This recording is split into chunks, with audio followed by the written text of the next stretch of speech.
So ಇವತ್ತಿನ ವಿಡಿಯೋದಲ್ಲಿ ನಾವು ಡಿಸ್ಕಸ್ ಮಾಡೋಣ. So before that one small suggestion. So we students get a lot of distractions. Of course, irrespective of the age, distraction is a part of the life. So usually 6 hours, 7 hours ನಾವು comedy videos ಆಗಿರ್ಲಿ, entertainment videos ಆಗಿರ್ಲಿ ಕಳೆದು ಬಿಡ್ತೀವಿ. But education related ನಮ್ help ಆಗುವ videos ಆಗಲಿ, ಎಕ್ಸಾಮ್ಗೆ help ಆಗುವ ವಿಡಿಯೋಸು ನಾವು ಬಹಳ ಹೊತ್ತು ನೋಡಲ್ಲ. ಸೊ 2-3 ಮಿನಿಟ್ಸ್ ನೋಡ್ಬಿಟ್ಟು ಸ್ಕಿಪ್ ಮಾಡ್ತೀವಿ. That happens with every one. At the same time ಯಾವುದೋ ಒಂದು ಮೂವಿ ಹಾಕಿ, ಇಲ್ಲ ಯಾವುದೋ ಒಂದು ಎಂಟರ್ಟೈನ್ಮೆಂಟ್, ಯಾವುದೋ ಒಂದು web series, we will watch it continuously for even 2 days. It happens. So ಅಲ್ಲಿ ನಮಗೆ ಖುಷಿ ಕೊಡ್ತಿರುತ್ತೆ, ಸೆಲ್ಫ್ ಸ್ಯಾಟಿಸ್ಫ್ಯಾಕ್ಷನ್ ಅನ್ನೋದೇನಿರುತ್ತೆ, ಸೆಲ್ಫ್ ಹ್ಯಾಪಿನೆಸ್ ಅಂತ. But it will be remain for a short term. But ಈ ತರ ವಿಡಿಯೋಸ್ ಮಾಡೋದ್ರಿಂದ ಡೆಫಿನೆಟ್ ಆಗಿ ಸ್ಟೂಡೆಂಟ್ಗೆ ಹೆಲ್ಪ್ ಆಗುತ್ತೆ. And definitely you watch this video till the last, and with my experience and moreover with this lot of efforts, definitely it will be helpful for you. So ಇವತ್ತಿನ ವಿಡಿಯೋದಲ್ಲಿ ನಾವು ಕೇವಲ 15 questions ನ ಮಾತ್ರ ನೋಡೋಣ. Depth ಆಗಿ analyse ಮಾಡಿದ್ದೀವಿ. So ಇದು recently cooperative society inspector exam ಡಿಸೆಂಬರ್ದಾಗ ಆಗಿತ್ತು HK-ದವ್ರಿಗೆ. ಸೊ ಆ ಪೇಪರ್ನ GK ಪತ್ರಿಕೆ ನಾನು ತಗೊಂಡಿದ್ದೀನಿ. ಸೊ ಇದರಿಂದ ಅನಾಲಿಸಿಸ್ ಮಾಡಿರೋದು ನಾವು ಬಹುಶಃ ಎಕ್ಸ್ಪೆಕ್ಟೆಡ್ ಕ್ವಶನ್ಸು ಬರ್ಬೋದು ಅಂತ ನನ್ನ ಅನಿಸಿಕೆ. ಸೊ ಇದನ್ನ ಲೈಟ್ ಆಗಿ ತಗೊಂಡ್ಬೇಡಿ. ದಯವಿಟ್ಟು ಇದನ್ನ ಪೇಪರ್ನ ನೀವು ಪ್ರಿಂಟ್ಔಟ್ ತಗೊಳ್ಳಿ. Then you start writing whatever points I will be saying here. So ಇಲ್ಲಿ ನೋಡಿ, again I have analysed here some of the important subjects and their weightage. So Inspector Cooperative Societies, Kalyan Karnataka region. So exam 30th December 2023 dagiತ್ತು. So RPC already exam conduct ಮಾಡಿದ್ರದು. I mean RPC student, non HK-ದವ್ರಿಗೆ. ಆ ಪೇಪರ್ನ ನಾವು coming ವಿಡಿಯೋಸ್ದಾಗ complete ಆಗಿ analysis ಮಾಡೋಣ. ಇಲ್ಲಿ ನೋಡಿ, current affairs 5 questions, ecology 12, geography 8 questions ಇದ್ವು, economics 23 questions, maths 10 questions, polity 7 question, history 13 question, science and tech 12 questions. So ಈ ತರ ವೇಟೇಜ್ ಇತ್ತು. ಸೊ ಎಲ್ಲ ಸೆಕ್ಷನ್ಸ್ನ ಕವರ್ ಮಾಡಿ. ಸಬ್ಜೆಕ್ಟ್ ಕೋಡ್ ಬಂದು 564. ಬೇಕಾದ್ರೆ ನೀವು KPSC ವೆಬ್ಸೈಟ್ದಾಗ ಹೋಗಿ ಡೌನ್ಲೋಡ್ ಮಾಡ್ಕೊಳ್ಳಿ, ಪೇಪರ್ ಸಿಗುತ್ತೆ. ಸೊ ಈಗ ನಾವು ನೋಡೋಣ. So previously we have seen this question as well in our previous discussion of KPSC exams, Montreal Protocol related with. So Montreal Protocol ಏನಿದೆ, ಇದು CFC gases which are causing ozone depletions. So that convention India was also signed. So Montreal Protocol ಅನ್ನೋದು ಒಂದು convention where India signed to eliminate or to remove, slowly phase out the CFC or other halons which are destroying the ozone layer. Of course, you know that ozone layer is located in second part of the atmospheric layers, that is stratosphere. First comes the troposphere, stratosphere, mesosphere, exosphere.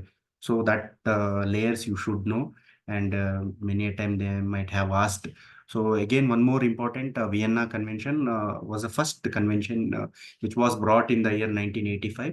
It also talks about the CFC compounds. And one more important is Montreal Protocol 1987. Yeah. And the second, see this question been repeated many a time.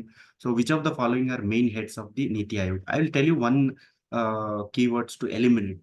Always have an approach of eliminating which one is incorrect in the given statement. So what is the main functions of Niti Aayog? Controlling the state government. So does it control the state governments? Obviously not. So eliminate it. Then it's a think tank and knowledge and innovation hub. Yes, of course, monitoring and evaluation. It does monitoring and evaluation for the project. And it also helps in cooperative federalism. That's what we are seeing now. So design policy and program framework. There is no negative statement here. So this is true about Niti Aayog. In many times they have asked, Niti Aayog was established in the 1st January 2015, new year. So, and current CEO of Niti Aayog is the retired IAS officer Subramaniam. So Dr. Subramaniam, and its chairman always remains the Prime Minister. So full form ಗೊತ್ತಿರಬೇಕು, national institution for transforming India ಅಂತ. So ಅದು ಕೇಳಿದ್ದಾರೆ ಕೆಲವೊಂದು FDA ಕ್ವಶನ್ದಾಗ. So contour bunding ಅಂದ್ರೆ ಎಲ್ರಿಗೂ ಗೊತ್ತಿದೆ, ಅಗ್ರಿದವ್ರಿಗೆ especially. So soil conservation method use ಮಾಡ್ತೀವಿ. ಸೊ ಇಲ್ಲಿ ಒಂದು ಡಯಾಗ್ರಾಮ್ ನೋಡ್ಬೋದು ನೀವು, ಸ್ಲೋಪಿ ಲ್ಯಾಂಡ್ ಅಲ್ಲಿ ಸೊ ಈ ತರ ಬಂಡ್ಸ್ ಕನ್ಸ್ಟ್ರಕ್ಷನ್ ಮಾಡಿರ್ತಾರೆ, so that we can you know prevent the erosion of soil and water ಅಂತ ಅಷ್ಟೇನೆ. So nothing much detail is involved here. ಮತ್ತೆ ಎನಿ ಟೈಮ್ ಈ ಕ್ವಶನ್ಸ್ ಇದ್ದೇ ಇರುತ್ತೆ ನೋಡಿ, tribes, major tribes in the world ಅಂತ. ಸೊ ಇಲ್ಲಿ ಬುಷ್ಮೆನ್ ಟ್ರೈಬ್ ಅಂತ, they are still the hunters, they rely on hunting and gathering of animals. So Bushmen tribes ಇವರು Kalahari dessert ಅಲ್ಲಿ ಇರ್ತಾರೆ, ಸೌತ್ ಆಫ್ರಿಕಾ. 3 ಕಂಟ್ರೀಸ್ ಮಧ್ಯೆ ಬರುತ್ತಿದ್ದು.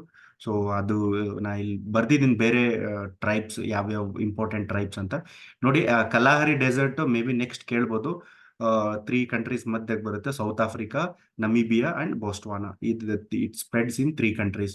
So Kalahari, so very important part of African continent. So Sahara desert ಗೊತ್ತಿದೆ, northern part of ಆಫ್ರಿಕಾದಲ್ಲಿ ಬರುತ್ತೆ. So ಆಫ್ರಿಕಾದಾಗ ಅದು very important. Then some of the famous tribes in area ನೀವು ಬರ್ಕೊಳ್ಳಿ. Eskimo tribes are very important, they can seen in Canada. So ಮತ್ತೆ ಬುಷ್ಮ್ಯಾನ್ already ನಾವು ನೋಡಿದ್ವಿ ಕಲಾರಿ ಡೆಸರ್ಟ್ ಅಲ್ಲಿ. Then Gaucho Uruguay, so south ಅಮೇರಿಕಾದಲ್ಲಿ ಇವರು ಕಂಡು ಬರ್ತಾರೆ. Then Negro Africa, then Bora is Brazil. So red Indians, they are the original inhabitants of Americans. So red Indians ಅಂತಾರೆ ಅವ್ರನ್ನ, ನಾರ್ತ್ ಅಮೇರಿಕಾದಾಗ ಇರ್ತಾರೆ. Maori, this is New Zealand people. And pygmies, ಇವರು Congo ಬೇಸಿನ್ದಾಗ ಇರ್ತಾರೆ. ತುಂಬಾ ಕಡಿಮೆ ಹೈಟ್ ಇರುತ್ತೆ ಇವ್ರದ್ದು. ಸೊ ಜಸ್ಟ್ ನೀವು ಗೂಗಲ್ ಮಾಡಿ ನೋಡಿ, ನೆನಪಿರುತ್ತೆ. ವೆಡ್ಡಾಸ್ ಅಂತ ಶ್ರೀಲಂಕಾದಾಗ ಇರ್ತಾರೆ. ಮತ್ತೆ ಕಿರ್ಗಿಸ್, ಪ್ರೆಸೆಂಟ್ ಡೇ ಕಿರ್ಗಿಸ್ತಾನ್ ಏನಿದೆ ಆ ರೀಜನ್ದಾಗ ಬರ್ತಾರೆ, ಮಿಡ್ಲ್ ಏಷ್ಯಾ ಅಂತಾನೆ ಹೇಳ್ಬೋದು. ಸೊ ಇವು ಅಷ್ಟು ವೆರಿ ಇಂಪಾರ್ಟೆಂಟ್ ಟ್ರೈಬ್ಸ್ ನ ನೆನ್ಪಿಟ್ಕೊಳ್ಳಿ. ಸೊ ಮುಂದಿನ ಎಕ್ಸಾಮ್ಸ್ ಅಲ್ಲಿ ಬರ್ಬೋದು. ಇಲ್ಲಿ ಯಾವುದೇ ಕ್ವಶನ್ಸ್ ನಾವು ಡಿಸ್ಕಸ್ ಮಾಡ್ತಿದ್ದೀವಿ in the perspective of expecting them in the upcoming exams. So not just for CTI itself. ಮತ್ತೆ ನೋಡಿ, ಓಷನಿಕ್ ಕರೆಂಟ್ಸ್ ಜಾಗ್ರಫಿದಾಗ ಎವ್ರಿ ಟೈಮ್ ದೇವ್ ರಿಪೀಟ್ ಮಾಡ್ತಾರೆ. ಸೊ ಇಲ್ಲಿ ಏನ್ ಕೇಳ್ತಿದ್ದಾರೆ, ಬೆಂಗುಲಾ ಕರೆಂಟ್ ಎಲ್ಲೆಲ್ಲಿ ಬರುತ್ತೆ ಅಂತ. ಬಟ್ ನೆಕ್ಸ್ಟ್ ವಾರ್ಮ್ ಕರೆಂಟ್ ಯಾವ್ದಿದೆ, ಕೋಲ್ಡ್ ಕರೆಂಟ್ ಯಾವ್ದಿದೆ ಅಂತ ಕೇಳ್ತಾರೆ. ಕೆಲವೊಂದು ಮೇಜರ್ ಕರೆಂಟ್ಸ್ ಏನೇನಿದೆ, ಪೆಸಿಫಿಕ್ ಓಷನ್, ಇಂಡಿಯನ್ ಓಷನ್ ಮತ್ತೆ ಅಟ್ಲಾಂಟಿಕ್ ಓಷನ್ ದಲ್ಲಿ ಅದು ಬಂದೇ ಬರುತ್ತೆ. ಸಿಂಪಲ್ ಆಗಿ ಹೇಳ್ತೀನಿ ನೋಡಿ, ಇದು ಬೆಂಗುಲಾ ಮತ್ತೆ ಅಗುಲಾಸ್ ಕರೆಂಟ್ ನೆನ್ಪಿಟ್ಕೊಳ್ಳಿ. ಸೊ ಇಂಡಿಯನ್ ಓಷನ್ ಬಂದಾಗ ಅಗುಲಾಸ್ ಕರೆಂಟ್ ಅದು ಇಕ್ವಟೋರಿಯಲ್ ರೀಜನ್ ಇಂದ ಬರುತ್ತೆ. ಸೊ ಅದಕ್ಕೆ ಅದು ವಾರ್ಮ್ ಕರೆಂಟ್ ಆಗಿರುತ್ತೆ. Equator region is very hot, so that's why it's coming. ಆಮೇಲೆ ಬೆಂಗುಲಾ ಕರೆಂಟ್ ನೋಡಿ, ಅಂಟಾರ್ಟಿಕ್ ರೀಜನ್ ಇಂದ ನಾರ್ದರ್ನ್ ಪಾರ್ಟ್ ಹೋಗುತ್ತೆ. ಸೊ ಅದು ಕೋಲ್ಡ್ ಕರೆಂಟ್. ಸೊ ಇದು ನೆನ್ಪಿಟ್ಕೊಳ್ಳಿ. ಇಂಡಿಯನ್, ಸಾರಿ, ಇದು ಅಟ್ಲಾಂಟಿಕ್ ಓಷನ್ದಾಗ ಬರುತ್ತೆ. ಅಂಡ್ ಇದು ಇಂಡಿಯನ್ ಓಷನ್ದಾಗ ಬರುತ್ತೆ ಅಗುಲಾಸ್ ಕರೆಂಟ್. ಇದು ಮೇಜರ್ ಕರೆಂಟ್ಸ್, ವೆರಿ ಇಂಪಾರ್ಟೆಂಟ್ ಎಕ್ಸಾಮ್ದಾಗ ಕೇಳ್ತಾರೆ. ಕೆಲವೊಂದು ಪೆಸಿಫಿಕ್, ನಾರ್ದರ್ನ್ ಪೆಸಿಫಿಕ್ ಅಲ್ಲಿ ನೋಡಿದಾಗ ಕ್ಯಾಲಿಫೋರ್ನಿಯಲ್ಲಿ ಬರುತ್ತೆ ಕ್ಯಾಲಿಫೋರ್ನಿಯನ್ ಕರೆಂಟ್. ಮತ್ತೆ ಇಲ್ಲಿ ಸೌತ್ ಅಮೆರಿಕಾದಲ್ಲಿ ನೋಡಿದ್ರೆ ಪೆರುವಿಯನ್ ಆರ್ ಹಂಬೋಲ್ಡ್ ಕರೆಂಟ್ ಅಂತಾನೆ ಹೇಳ್ಬೋದು. ಸೊ ಇದು cold current, because they are flowing from the polar regions. ಅದಕ್ಕೆ ಅವು ಕೋಲ್ಡ್ ಆಗಿರ್ತವೆ. ವೆರಿ ಇಂಪಾರ್ಟೆಂಟ್, ಇನ್ ನೆನ್ಪಿಟ್ಕೊಳ್ಳಿ.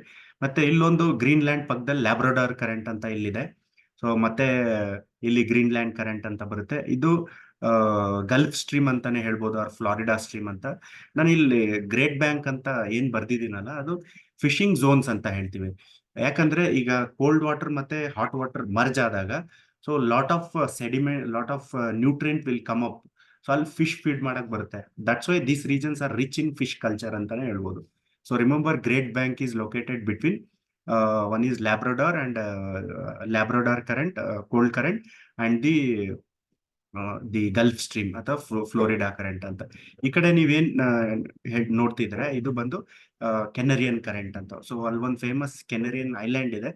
ಸೊ ಅದಕ್ಕೆ ಅದು ಕೆನರಿಯನ್ ಕರೆಂಟ್ ಅಂತ. ಇದನ್ನ ರೌಂಡ್ ಸುತ್ತಿ ಸರ್ಗೋಸಾಸಿ ಅಂತಾನು ಫಾರ್ಮೇಶನ್ ಆಗುತ್ತೆ. That's not actually, it's formed because of the currents ಅಂತ ನೋಡಿ. ಅದನ್ನು ವೆರಿ ಇಂಪಾರ್ಟೆಂಟ್. ಮತ್ತೆ ಇಲ್ಲಿ ಪೆಸಿಫಿಕ್ ಓಷನ್ದಾಗ ಕೆಲವೊಂದು ಕರೆಂಟ್ಸ್ ಇದಾವೆ, ಅದು ನೋಡ್ಕೊಳ್ಳಿ. ಸೊ ಓಸ್ಟೋಕ್ ಕರೆಂಟ್ ಅಥವಾ ಓಶಿಯೋ ಆರ್ ಕುರೋಶಿಯೋ ಕರೆಂಟ್, ಇದು ಜಪನೀಸ್ ವರ್ಡ್ಸ್ ಇದೆ, ಕೋಲ್ಡ್ ಕರೆಂಟ್ ಆಗಿರುತ್ತೆ, ವೆರಿ ಇಂಪಾರ್ಟೆಂಟ್. ಮತ್ತೆ ಕುರೋಶಿಯೋ ಕರೆಂಟ್ ಏನಿದೆ, ಎಕ್ವೆಟರ್ ಇಂದ ಮುಂದೆ ಹೋಗುತ್ತೆ, ನಾರ್ದರ್ನ್ ಕರೆಂಟ್, ಇದು ವಾರ್ಮ್ ಕರೆಂಟ್ ಆಗುತ್ತೆ. ಇದೆರಡು ಮರ್ಜ್ ಆದಾಗ ಇಲ್ಲೂ ಗ್ರೇಟ್ ಫಿಶಿಂಗ್ ಝೋನ್ ಅಂತಾನೆ ಹೇಳ್ಬೋದು. ಇವು ಕಂಟ್ರೀಸ್ ಎಲ್ಲ they depend more on the fishing, as fish as a their economic bone.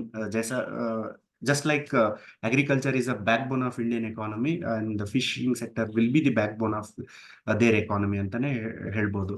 So ಇವು ಕೆಲವೊಂದು ಕರೆಂಟ್ಸ್ ನಾನು ನಿಮ್ಗೆ ಹೇಳಿದೆ. ಬೆಂಗುಲಾ ಕರೆಂಟ್ ಆಗಿರ್ಬೋದು, ಇಲ್ಲಿ ಸ್ವ್ಯಾಪ್ ಮಾಡಿದ್ದಾನೆ ನೋಡಿ. ಯೂಶಲಿ KPSC ಹಿಂಗ್ ಮಾಡ್ತಾನೆ, Benguela current Atlantic ocean, Agulhas current Indian ocean. Benguela current ಬಂದು cold current, Agulhas current warm current, ಮತ್ತೆ ಹಂಬೋಲ್ಡ್ ಕರೆಂಟ್ ಅಥವಾ ಪೆರುವಿಯನ್ ಕರೆಂಟ್ ಕೆಳಗಡೆಯಿಂದ ಬರುತ್ತೆ. ಸೊ ಅದು ಕೋಲ್ಡ್ ಕರೆಂಟ್ ಆಗಿರುತ್ತೆ. ಸೊ ಕೆನರಿ ಕರೆಂಟ್ ಕರೆಕ್ಟ್ ಆಗಿದೆ. ಸೊ ಅದು ಪೆಸಿಫಿಕ್, ಇದು ಅಟ್ಲಾಂಟಿಕ್ ಕರೆಂಟ್. ಇವು ಇಷ್ಟು ಡೀಟೇಲ್ ಆಗಿ ಓದ್ಕೊಳ್ಳೋ ಅವಶ್ಯಕತೆ ಇರುತ್ತೆ. ಸೊ ಮತ್ತೆ ಡಿಕ್ರೀಸಿಂಗ್ ಆರ್ಡರ್, ಇದು ನಾನು ಆಲ್ವೇಸ್ ನಾ ಹೇಳಿದ್ದೀನಿ. ಅಟ್ಮಾಸ್ಫಿಯರಿಕ್ ಕಾಂಪೋಸಿಷನ್ದಾಗ ಏನೇನ್ ಗ್ಯಾಸಸ್ ಬರ್ತವೆ ಅದ್ರ ಪರ್ಸೆಂಟೇಜ್ ಎಷ್ಟಿದೆ ಅಂತ ಎಲ್ರು ಸಣ್ಣ ಮಕ್ಳಿಗೂ ಗೊತ್ತಿದೆ. ನೈಟ್ರೋಜನ್ ಬಂದು 78% ಇದೆ, ಆಕ್ಸಿಜನ್ ಬಂದು 20%, ಎರಡು ಸೇರಿ 98% ಬರುತ್ತೆ. ಈಗ 2% ಏನಿದಾವೆ ಅದು ರೇರ್ ಗ್ಯಾಸಸ್ ಅಂತಾನೆ ಹೇಳ್ಬೋದು ಅಟ್ಮಾಸ್ಫಿಯರ್. ಅದ್ರಲ್ಲಿ ಕ್ವಶನ್ಸ್ ಫ್ರೇಮ್ ಮಾಡ್ತಿದ್ದಾನೆ. KPSC has becoming little bit tougher these times. ಅದಕ್ಕೆ ನೀವು ಸ್ವಲ್ಪ ಡೆಪ್ತ್ ಆಗಿ ಸ್ಟಡಿ ಮಾಡೋ ಅವಶ್ಯಕತೆ ಇರುತ್ತೆ. Surface reading is not at all recommended. ಈ ತರ ಕ್ವಶನ್ ಸಾಲ್ವ್ ಮಾಡ್ತಾ ಮಾಡ್ತಾ ನಿಮಗೆ ಒಂದು ಪ್ರಾಕ್ಟೀಸ್, ಒಂದು ಅಂಡರ್ಸ್ಟ್ಯಾಂಡಿಂಗ್ ಬರುತ್ತೆ. ನಾಲೆಡ್ಜ್ ಗೇನ್ ಮಾಡ್ಕೊಳ್ಳಿ. Always you will be, you should top the any exams given. So ನಾ ಹೇಳ್ತೀನಿ ನೋಡಿ, ಆರ್ಗಾನ್ ಇದು ಆರ್ಡರ್ ಆಗಿ ಅರೇಂಜ್ ಮಾಡಿದ್ದೀನಿ. ಆರ್ಗಾನ್ ಬಂದು 0.93. No need to remember these numbers. Argon ಬರುತ್ತೆ ಥರ್ಡ್ ಪೊಸಿಷನ್ ಅಲ್ಲಿ, ಮತ್ತೆ ಕಾರ್ಬನ್ ಡೈಆಕ್ಸೈಡ್ ಮತ್ತೆ ನಿಯಾನ್.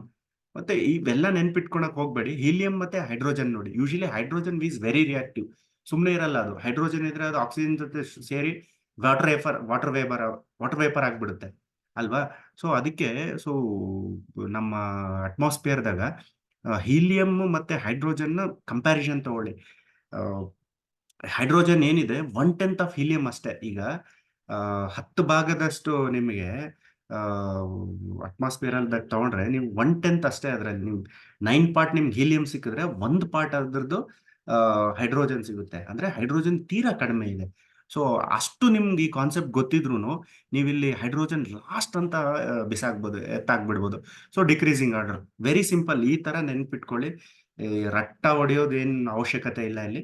ವೆರಿ ಸಿಂಪಲ್ ವೇ ನೆನ್ಪಿಟ್ಕೊಳೋ ಅವಶ್ಯಕತೆ ಇರುತ್ತೆ. ಎಷ್ಟಂತ ನಾವು ನೆನ್ಪಿಟ್ಕೊಳೋದು ಅಲ್ವಾ. ಅದಕ್ಕೆ concept should always be applied. So ಇದು ಅಷ್ಟೇ, ನಾಟ್ ಕರೆಕ್ಟ್ಲಿ ಮ್ಯಾಚ್ಡ್ ಅಂತ. ಲಾಜಿಕಲಿ ಹೋದ್ರೆ ನೋಡಿ, Liverpool is famous for ship building. Manchester of course clothes famous ಇದೆ. ಪಿಟ್ಸ್ಬರ್ಗ್ ಐರನ್ ಮತ್ತೆ ಸ್ಟೀಲ್ ಇಂಡಸ್ಟ್ರಿ ಫೇಮಸ್. ಸೊ ಇದು, if you don't know this, Detroit, then you can, this can be an answer. Is famous for manufacture aircraft and transport. No, it is located in USA and famous for automobiles. ಅಷ್ಟೇ, ಎಷ್ಟು ಗೊತ್ತಿದ್ರೆ ಸಾಕು. So ಇದು ನೋಡಿ ಪಕ್ಕ in future ಇದು UPSC questions ನ ತೆಗೆದು ಹಾಕಿದ್ದಾನೆ KPSC ಅದಾವ.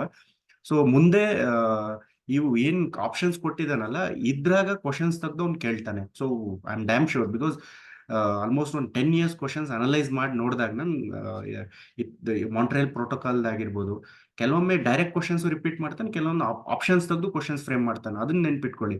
ಅದಕ್ಕೆ always previous year question solve ಮಾಡ್ಬೇಕಾಗಿರೋದು ಅಲ್ವಾ. ದೆನ್ ನೋಡಿ, ದಿದ್ವಾನ, ಕುಚ್ಮನ್, ಸಾರ್ಗೋಲ್ ಅಂಡ್ ಕಟಾವ್, ಇವೆಲ್ಲ ಸಾಲ್ಟ್ ಲೇಕ್ಸ್. ಸೊ ಎಲ್ಲ ರಾಜಸ್ಥಾನದಾಗ ಬರುತ್ತೆ. ಅದಕ್ಕೆ ಅವ್ನು ಕೇಳಿದಾನೆ.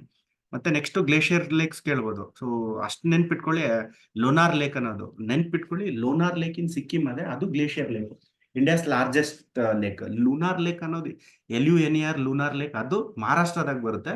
ವೇರ್ ಮೀಟಿಯೋರೈಟ್ ಲೇಕ್ ಅಂತಾನೆ ಹೇಳ್ಬೋದು, ಅದು ಬೇರೆ. ಸೊ ನೆನ್ಪಿಟ್ಕೊಳ್ಳಿ. ಮತ್ತೆ ರಾಮ್ಸಾರ್ ಸೈಟ್ ಒಂದು ಹಿಂಟ್ ಕೊಡ್ತಿದ್ದಾನೆ. Again and again Ramsar site ಬಗ್ಗೆನೇ ಮಾತಾಡ್ತಿದ್ದಾನೆ. ಅಂದ್ರೆ ರಾಮ್ಸಾರ್ ಸೈಟ್ ಬಗ್ಗೆ ಓದ್ಕೊಳ್ಳಿ. ವೈ? ಬಿಕಾಸ್ ರೀಸೆಂಟ್ ಆಗ ಎನ್ವೈರನ್ಮೆಂಟ್ ಬಗ್ಗೆ ಬಹಳ ಇಂಪಾರ್ಟೆನ್ಸ್ ಕೊಟ್ಟಿದ್ದಾರೆ. ಅಮೃತ್ ದಾರೋಹರ್ ಸ್ಕೀಮ್ ಇರ್ಬೋದು, ಮತ್ತೆ Mishti scheme, mangroves related with ಎರಡು ಸ್ಕೀಮ್ಸು ಬಹಳ ವೆರಿ ಇಂಪಾರ್ಟೆಂಟು. ನಾವು ಕರೆಂಟ್ ಅಫೇರ್ಸ್ದಾಗೂ ಕವರ್ ಮಾಡಿದ್ದೀವಿ ನಮ್ಮ ಮ್ಯಾಗ್ಝಿನ್ದಾಗ. ವೆರಿ ಇಂಪಾರ್ಟೆಂಟ್, ಅವು ನೋಡ್ಕೊಳ್ಳಿ. ಅಲ್ಲಿ ವೆಟ್ಲ್ಯಾಂಡ್ ಬದಲಾಗಿ ವೆಸ್ಟ್ ಲ್ಯಾಂಡ್ ಅಂತ ಕೊಟ್ಟಿರ್ತಾನೆ. ಸೊ ಇಮಿಡಿಯೇಟ್ ನಾವು ವೆಸ್ಟ್ ಲ್ಯಾಂಡ್ ಹಾಕ್ತೀವಿ. ವೆಟ್ಲ್ಯಾಂಡ್ ಅದು ಅಂತ ಕಡೆ ಸ್ವಲ್ಪ ಕಾಶಿಯಸ್ ಆಗಿದ್ದು ಆರಾಮಾಗಿ ಕ್ವಶನ್ಸ್ ಸಾಲ್ವ್ ಮಾಡ್ತಾ ಹೋಗ್ಬೇಕು ಎಕ್ಸಾಮ್ದಾಗ. ಸೊ ಮತ್ತೆ ಮ್ಯಾಂಗ್ರೂವ್ ಏರಿಯಾಸು, ವೆಟ್ಲ್ಯಾಂಡ್ ಸ್ವಲ್ಪ ಇನ್ಫಾರ್ಮೇಶನ್ ನ ಹೇಳೋದಾದ್ರೆ, Ramsar sites are very important. Ramsar ಅನ್ನೋದು ಏನಿದೆ, ಅದೊಂದು ಇರಾನ್ದಾಗ ಒಂದು ಪ್ಲೇಸು. ಅಲ್ಲೊಂದು ಕನ್ವೆನ್ಷನ್ ನಡೆಯುತ್ತೆ. ನೋಡ್ರಪ್ಪ, ಇದನ್ನ ವೆಟ್ಲ್ಯಾಂಡ್ಸ್ ಏನಿದಾವೆ ಅದನ್ನ ಕನ್ಸರ್ವ್ ಮಾಡಬೇಕು, because they are the rich source of biodiversity. Carbon sequestration ಆಗಿರ್ಲಿ, ಬಹಳ ಇಂಪಾರ್ಟೆಂಟ್ ಆಗುತ್ತೆ. ಸೊ 1971ದಾಗ ಕನ್ವೆನ್ಷನ್ ಕರೆದಾಗ, ಸೊ ಅಲ್ಲಿ ಒಂದು ಎಲ್ಲರೂ ಹೋಗ್ತಾರೆ. ದೆನ್ ಇಂಡಿಯಾ ಸೈನ್ ಇನ್ 1982 ನೆನ್ಪಿಟ್ಕೊಳ್ಳಿ. ಸೊ ಅದು ಕನ್ವೆನ್ಷನ್ ರಾಮ್ಸಾರ್ ಸೈಟ್ ಡಿಕ್ಲೇರ್ ಮಾಡಿದ ತಕ್ಷಣ ಅದನ್ನ ಪ್ರಿಕಾಷನರಿಯಾಗಿ ಯೂಸ್ ಮಾಡ್ಬೇಕು. ಅದು ಐ ಮೀನ್ ಕನ್ಸ್ಟ್ರಕ್ಷನ್ ಆಗ್ಲಿ ಎನ್ಕ್ರೋಚ್ಮೆಂಟ್ ಆಗ್ಲಿ ಆತರ ಮಾಡಂಗಿರಲ್ಲ. ಅದು ಕೆಲವೊಂದು ಕಂಡೀಷನ್ಸ್ ಇರ್ತವೆ, ಅದನ್ನ ಸ್ಯಾಟಿಸ್ಫೈ ಮಾಡ್ಬೇಕು. ಇಲ್ಲಾಂದ್ರೆ ಅವರು ಬ್ಲಾಕ್ ಲಿಸ್ಟ್ ಆಗಿ ಹಾಕ್ತಾರೆ. ಸೊ ಕರ್ನಾಟಕದಾಗ ಸಾರಿ ಇಂಡಿಯಾದಾಗ 75 ರಾಮ್ಸಾರ್ ಸೈಟ್ ವೆಟ್ಲ್ಯಾಂಡ್ಸ್ ಇದಾವೆ. ಸೊ ಅದನ್ನ ನೆನ್ಪಿಟ್ಕೊಳ್ಳಿ. ಇದು ವೆರಿ ಇಂಪಾರ್ಟೆಂಟ್ ಕ್ವಶನ್ ಇತ್ತು. ಸೊ ಮತ್ತೆ ಇದು ನೋಡಿ, UPSC PYQ ದಾಗ ಕೊಟ್ಟಿದ್ದಾನೆ ಅವನು. ಸೊ ಇಲ್ಲಿ ಸ್ವಲ್ಪ ಬ್ರೈನ್ ಯೂಸ್ ಮಾಡಿದ್ರೆ ಸಾಕು. Coral reef. So coral reef is very important. So coral propagate in tropical water. Yes, because tropical water is very necessity. ಇನ್ನೊಂದು ನೋಡ್ತಾ ಹೋಗೋಣ. Corals are highly fragile and vulnerable to climate. Not correct ಅಂತ ಕೇಳಿದ್ದಾನೆ. If of course that's also correct. Ideal depth for coral growth is 65 to 85 meter. See, there are two types of coral. Shallow ಅಂತಾನೆ ಹೇಳ್ಬೋದು, deep water corals ಅಂತಾನೆ ಹೇಳ್ಬೋದು. So ಈ depth ಏನಿದೆ, ಇನ್ನ depth ಆಗೂ coral growth ಆಗುತ್ತೆ. So not a necessary condition. ಇದನ್ನ ಎಲಿಮಿನೇಟ್ ಮಾಡ್ಬೋದು. ಇಲ್ಲಿ ನೋಡಿ, ಬಿ ಎಕ್ಸ್ಟ್ರೀಮ್ ಸ್ವಲ್ಪ ಸ್ಟೇಟ್ಮೆಂಟ್ ಇದೆ. Fresh water highly saline water. Highly saline water ಅನ್ನೋದು ಸ್ವಲ್ಪ ಎಕ್ಸ್ಟ್ರೀಮ್ ಸ್ಟೇಟ್ಮೆಂಟ್ ಆಗಿದೆ. ಅದನ್ನ ಎಲಿಮಿನೇಟ್ ಮಾಡಿದ್ರು ನಿಮ್ಗೆ ಆನ್ಸರ್ ಬಂದ್ಬಿಡುತ್ತೆ. ಸೊ ಅಷ್ಟೇ. ಮತ್ತೆ ಏನಿದೆ, ಈ ಕೋರಲ್ಸ್ ಏನಿದಾವೆ, ಕೆಲವೊಂದೊಂದು ಕೋರಲ್ ಪಾಲಿಪ್ಸ್ ಅಂತ ಒಂದು ಆಲ್ಗೆ ಅಲ್ಲಿ ಇರುತ್ತೆ. ಅದಕ್ಕೆ ಸನ್ಲೈಟ್ ನೆಸೆಸಿಟಿ. ಯಾಕಂದ್ರೆ ಅಲ್ಲಿ ಫೋಟೋಸಿಂಥಸಿಸ್ ಪ್ರೋಸೆಸ್ ನಡೆಯೋದ್ರಿಂದ ಸನ್ಲೈಟ್ ಇಸ್ ವೆರಿ ನೆಸೆಸಿಟಿ. ಅಷ್ಟೇ. ಮತ್ತೆ again convergent plate boundary movement. 3 types of boundary movements ಇದೆ: convergent, divergent and transformative plate boundaries ಅಂತ. ಸೊ ನಾವು ಜಿಯೋಗ್ರಫಿದಾಗ ಡೀಟೇಲ್ ಆಗಿ ಓದ್ತೀವಿ. ಸೊ ಈಗ ಟ್ರಾನ್ಸ್ಫಾರ್ಮೇಟಿವ್ ಪ್ಲೇಟ್ ಅಂದ್ರೆ ಈ ತರ ಅಪೋಸಿಟ್ ಹೋಗ್ತಿರುತ್ತೆ. ಅಲ್ಲಿ ರಿಫ್ಟ್ ವ್ಯಾಲಿ, ನಮ್ಮ ನರ್ಮದಾ, ವಿಂಧ್ಯ ಮತ್ತೆ ಸತ್ಪುರ ರೇಂಜಸ್ ಅಲ್ಲಿ ರಿಫ್ಟ್ ವ್ಯಾಲಿ ತರ ಬಂದಿದೆಯಲ್ಲ, ನರ್ಮದಾ ರಿವರ್ ಫ್ಲೋ ಆಗುತ್ತಲ್ಲ, ಅದು ಒಂದು type of rift valley. So ಇಲ್ಲಿ ಇವೆಲ್ಲ ಮೌಂಟ್ ಫಿಜಿ, ಮೌಂಟ್ ಲ್ಯಾಸನ್, ಹಿಮಾಲಯ, ಇವೆಲ್ಲ ಕನ್ವರ್ಜೆಂಟ್ ಪ್ಲೇಟ್ ಬೌಂಡ್ರಿ ಎಕ್ಸಾಂಪಲ್ ಬರುತ್ತೆ. ರಿಫ್ಟ್ ಬಂದಿದ ತಕ್ಷಣ ಅದು ರಿಫ್ಟ್ ಟ್ರಾನ್ಸ್ಫಾರ್ಮೇಟಿವ್ ಇರುತ್ತೆ, ಕನ್ವರ್ಜೆಂಟ್ ಇರಲ್ಲ. ಇವನ್ ನಿಮ್ ರಿಫ್ಟ್ ಅಂತ ಇಲ್ಲಿ ಕೀವರ್ಡ್ ಅದು ಇಟ್ಕೊಂಡ್ರೆ ಸಾಕು ನೀವು. So few more questions will discuss. Yeah, ಇಲ್ಲೂ ನೋಡಿ ನಾಟ್ ಕರೆಕ್ಟ್ ಅಂತ ಇಲ್ಲಿ ಸರ್ಕಲ್ ಹಾಕೊಳ್ಳಿ.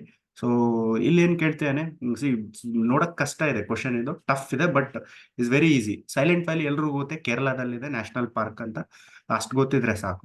So silent valley is ever green tropical forest in districts of Kerala. S, ಇಲ್ಲಿ ನಾಟ್ ಕರೆಕ್ಟ್ ಅಂತ ಇರೋದು. Silent valley movement is a very popular effort to keep valley silent and control noise. It's something ಸಿಲ್ಲಿ.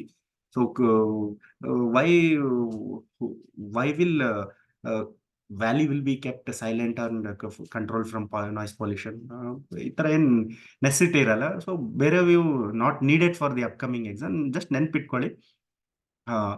ಇದು 1914 ದಾಗ್ಲೇ, before independence itself they have notified as a forest reserve ಅಂತ. So thing to be important.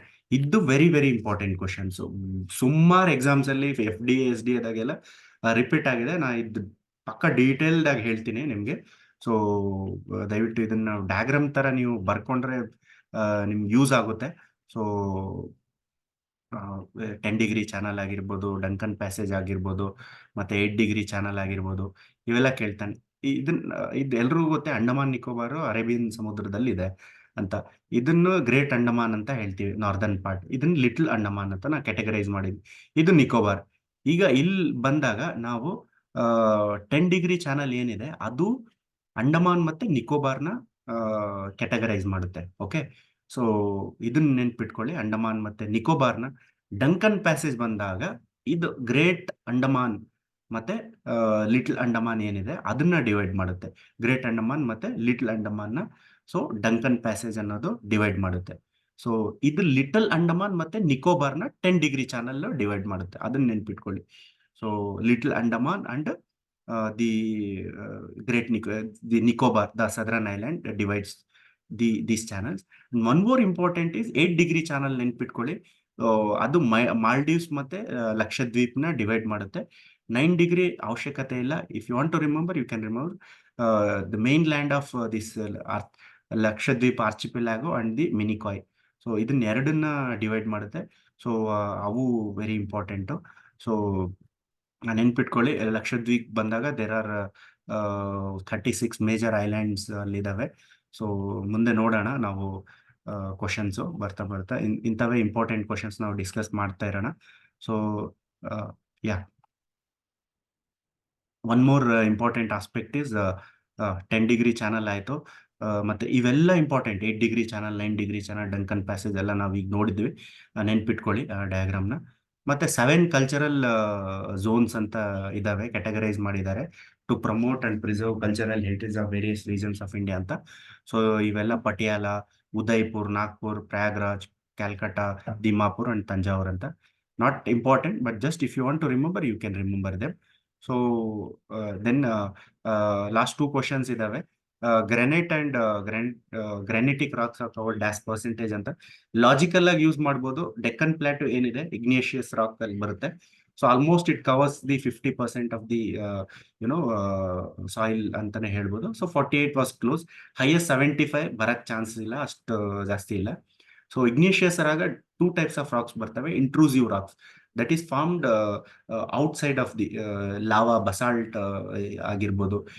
ಇಂಟ್ರೂಸಿವ್ rock, extrusive rocks basalt surface, on surface soil they will be form. Intrusive rocks ಏನಿದೆ within the earth surface formation ಆಗಿರುತ್ತೆ. ಸೊ difference ತಿಳ್ಕೊಳ್ಳಿ, very important. Extrusive rock sudden ಆಗಿ cool ಆಗೋದ್ರಿಂದ ಅದರಲ್ಲಿ structure formation ಇರಲ್ಲ. So why? Because it comes in contact with atmosphere and suddenly cools down. So but intrusive ರಾಕ್ದಾಗ difference ಏನಂದ್ರೆ they have very crystalline and very proper structure ಇರುತ್ತೆ. So they have formed within the earth crust. Example is granite. ಅದಕ್ಕೆ ನಾವು mine ಮಾಡಿ ಒಳಗಡೆಯಿಂದ granite ನ ತೆಗಿತೀವಿ. ಸೊ ಗ್ರಾನೈಟ್ ಎಲ್ಲ ಮಾರ್ಬಲ್ ಆಗಿ ಯೂಸ್ ಮಾಡ್ತೀವಿ, ಫ್ಲೋರ್ಸ್ ಅಲ್ಲಿ ಹಾಕಕ್ಕೆಲ್ಲ ಯೂಸ್ ಮಾಡ್ತೀವಿ. ಸೊ ಅದನ್ನ ಕಟ್ ಮಾಡಿದಾಗ ಪ್ರಾಪರ್ ಶೇಪ್ ಎಲ್ಲ ಬರುತ್ತೆ. They have very good structure. Basic concept ತಿಳ್ಕೊಳ್ಳಿ. ಲಾಸ್ಟ್ ಕ್ವಶನ್ ಏನಿದೆ ವೆರಿ ಸಿಂಪಲ್ ನೋಡಿ. ಸೊ ಎಕನಾಮಿಕ್ ಸರ್ವೆ ದಯವಿಟ್ಟು ಓದ್ಕೊಳ್ಳಿ, ಕೇಳ್ತಾನೆ. ಸೊ ನಾವು ಕಂಟಿನ್ಯೂ ಮಾಡೋಣ. ಇದನ್ನ ನೋಡ್ಕೊಳ್ಳಿ. ಬ್ಯಾಂಗ್ಳೂರ್ ಅರ್ಬನ್ ಬಂದು highest density of population and smallest district also. So Kodagu second smallest ಬರುತ್ತೆ, not smallest. All of the above ಇರುತ್ತಲ್ಲ, ಸ್ವಲ್ಪ ಕೇರ್ಫುಲ್ ಆಗಿರಿ, ಯಾವುದೋ ಒಂದು ಎಲಿಮಿನೇಷನ್ ಇದ್ದೇ ಇರುತ್ತೆ. ಸೊ ಕೊಡಗು ಬಂದು not smallest, that is second smallest. Of course highest forest ಬಂದಾಗ UK ಬರುತ್ತೆ, ಉತ್ತರ ಕನ್ನಡ. ಲಾರ್ಜೆಸ್ಟ್ ಡಿಸ್ಟಿಕ್ ಬಂದಾಗ ಬೆಳಗಾವಿ ಬರುತ್ತೆ. ಇಷ್ಟು ನೆನ್ಪಿಟ್ಕೊಂಡು ನೀವು ಸಾಕು. Thank you for watching this video, and we will be continuing this session.